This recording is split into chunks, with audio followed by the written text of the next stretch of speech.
읽어주는 교과 넷째 날 12월 25일 수요일. 위로부터의 신학인가 아래로부터의 신학인가. 요한복음 4장 46에서 54절을 읽어보라. 그 관원은 어떤 문제 때문에 예수님을 찾아왔으며 그에게 있는 근본적인 문제는 무엇이었는가. 이 사람은 세상의 빛이신 예수님을 찾아왔지만 예수님이 자신의 아이를 고쳐주신다면 믿기로 마음먹었다. 이 사람의 신학은 아래로부터의 신학이라고 말할 수 있다. 아래로부터의 신학은 하나님과 그분의 말씀에 대한 사람의 규칙과 기준을 설정한다. 이것은 결함이 있고 제한적이며 주관적인 인간의 생각을 하나님의 말씀을 해석하는 최종적인 권위로 삼는 것이다. 얼마나 위험한 함정인가. 그와 달리 위로부터의 신학은 먼저 하나님과 그분의 말씀을 먼저 신뢰하고 믿음으로 반응하는 것이다. 성경을 믿음으로 받아들일 때 성경은 그 자체의 해석자가 된다. 각 시대의 사상이 아니라 성경의 세계관이 성경을 이해하고 해석하는 지침이 되는 것이다. 인간의 견해는 하나님의 말씀에 종속되는 부차적인 것이 되어야지 그 반대여서는 안 된다. 예수님의 말씀을 믿으려면 성경의 말씀을 믿어야 한다. 너희가 내 말에 거하면 참으로 내 제자가 되지만 하나님의 말씀을 의심하면 그분의 말씀이 우리 안에 거할 수 없다.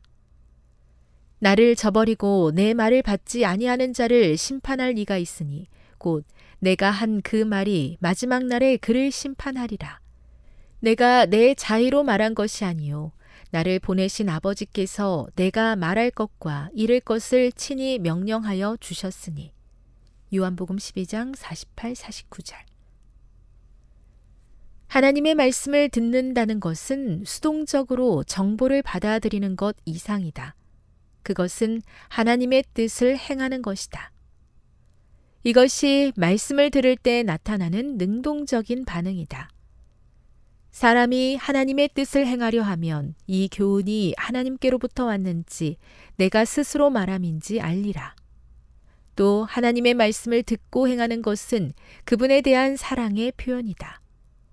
사람이 나를 사랑하면 내 말을 지키리니 내 아버지께서 그를 사랑하실 것이요 우리가 그에게 가서 거처를 그와 함께 하리라.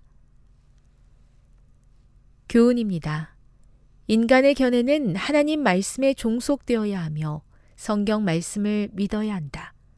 하나님의 말씀을 듣는 것은 행하는 것이며 이것은 그분에 대한 사랑의 표현이다.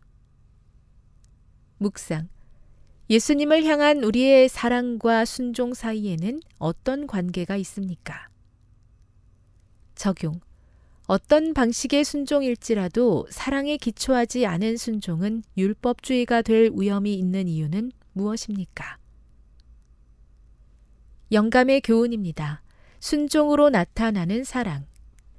불법인 죄를 버릴 때는 언제나 사랑의 생애가 율법과 일치되고 완전히 순종하게 될 것이다. 이것이 성령께서 하시는 일이다. 말씀의 빛은 주의 깊이 연구하면 양심의 소리, 성령의 활동으로 전인, 곧 몸과 마음과 영을 구속하기 위하여 자신을 주셔서 완전히 희생하신 그리스도에 대한 진정한 사랑이 마음에서 일어나게 한다. 사랑은 순종으로 나타난다. 하나님을 사랑하고 계명을 지키는 자들을 구별하는 선은 분명하고 뚜렷할 것이다. 교회 증언 6권 92. 주님을 믿는다고 하면서 사람의 기준과 생각을 따르는 잘못에 빠지지 않도록 도와주소서. 지혜가 부족함으로 사람의 생각이 바른 것처럼 착각하고 실수할 수 있으니 성령께서 항상 지켜주셔서 말씀을 바르게 이해하고 순종하게 하여 주옵소서.